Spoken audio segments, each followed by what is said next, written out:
ಗೆಳೆಯನೇ, ನೀನು ಬಂದ ಕೆಲಸ ಇದೆಯೋ?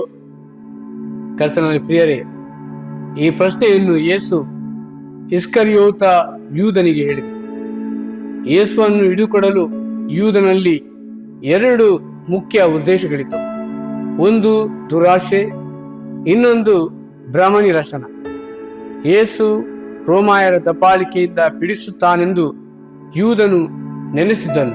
ಆದರೆ ಆಗದೆ ಹೋದಾಗ ನಿರಾಶೆಯಿಂದ ಯೂದನು ಆ ಕಾರ್ಯಕ್ಕೆ ಯೇಸುವನ್ನು ಒತ್ತಾಯಪಡಿಸಲು ಪ್ರಯತ್ನ ಮಾಡಿದನು. ಆತನ ಹೃದಯ ದ್ವೇಷದಿಂದ ತುಂಬಿ ಒಂದು ರೀತಿಯ ದುರಾಶೆಯ ಉನ್ಮಾದದ ಅವಸ್ಥೆಗೆ ತಲುಪಿತು. ಇಡೀ ಚರಿತ್ರೆಯಲ್ಲಿ ಆತನ ಮುತ್ತು ಅತ್ಯಂತ ಭಯಾನಕವಾಗಿತ್ತು ಹಾಗೂ ದ್ರೋಹದ ಸಂಕೇತವಾಗಿತ್ತು. ಗ್ರೀಕ್ ಪದ ಫಿಲೇನ್ ಕಿಸ್ಗೆ ಸಾಮಾನ್ಯ ಪದವಾಗಿತ್ತು. ಯೇಸುವನ್ನು ಬಂಧಿಸಲು ಇದೊಂದು ಅನುಕೂಲವಾದ ಅವಕಾಶವಾಗಿತ್ತು. ಯಾರನ್ನು ಬಂಧಿಸಲು ಅವರು ಬಂದಿದ್ದರೂ ಆ ವ್ಯಕ್ತಿಯನ್ನು ಅವರು ಗುರುತು ಹಿಡಿದರು.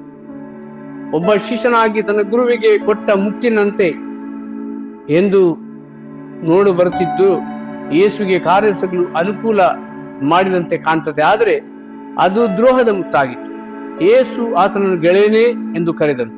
ಯೂದನು ಏನು ಮಾಡಲಿರುವನು ಎಂಬುದನ್ನು ಯೇಸುವಿಗೆ ಮೊದಲೇ ತಿಳಿದಿತ್ತು.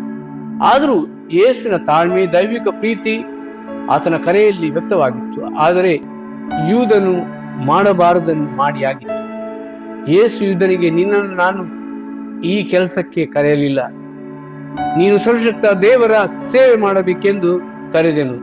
ದೇವರ ಮಹಿಮೆಗಾಗಿ ಶಿಷ್ಯನಾಗಿ ನಿನ್ನ ಗುರುವಿಗೆ ನೀನು ಸಾಕ್ಷಿ ಆಗಬೇಕಿತ್ತು. ಆದರೆ ನನ್ನ ಗೆಳೆಯನೇ, ನೀನು ಮಾಡಿದ್ದೇನು? ನೀನು ಬಂದ ಕೆಲಸ ಇದೆಯೋ? ಹೋಗು, ನಿನ್ನ ಮನಸ್ಸು ಜೀವನವನ್ನ ರಕ್ಷಿಸಿಕೋ, ಪಶ್ಚಾತ್ತಾಪದೊಡನೆ ಮಾನಸಾಂತರಗೊಂಡು ಬಾ, ನಾನು ನಿನ್ನನ್ನು ಕ್ಷಮಿಸುವೆ, ನಾನಿನ್ನ ಪ್ರೀತಿಸುವೆ ಎನ್ನುವಂತಿತ್ತು ಯೇಸುವಿನ ಪ್ರಶ್ನೆ. ಆದರೆ ಯೇಸುವಿಗೆ ಮರಣದಂಡನೆ ಆಯಿತು ಎಂದು ತಿಳಿದಾಗ ಯೂದನಿಗೆ ಆ ಕ್ಷಣವೇ ನರಕಕ್ಕೆ ಪ್ರವೇಶಿಸಿದ ಹಾಗಾಯಿತು. ಆ ಕ್ಷಣವನ್ನು ಅವನೇ ನಿರ್ಮಿಸಿಕೊಂಡಿದ್ದನು. ಪಾಪದ ಭಯಾನಕ ಸ್ಥಿತಿಯ ಅರಿವು ಅವನಿಗಾಯಿತು. ಅವನು ನಿತ್ಯಕ್ಕೂ ಕಳೆದು ಹೋದನು, ನಿತ್ಯ ಕಾಲಕ್ಕೆ ಒಡೆದು ಹೋದನು ಮತ್ತು ಸೈತಾನನ ಶಿಕಾರಿಯಾದ. ನನ್ನ ಪ್ರಿಯ ಸಹೋದರ ಸಹೋದರಿಯರೇ, ಯೇಸು ನಮ್ಮನ್ನು ಆತನ ಸ್ನೇಹಿತರು ಅಂದನು.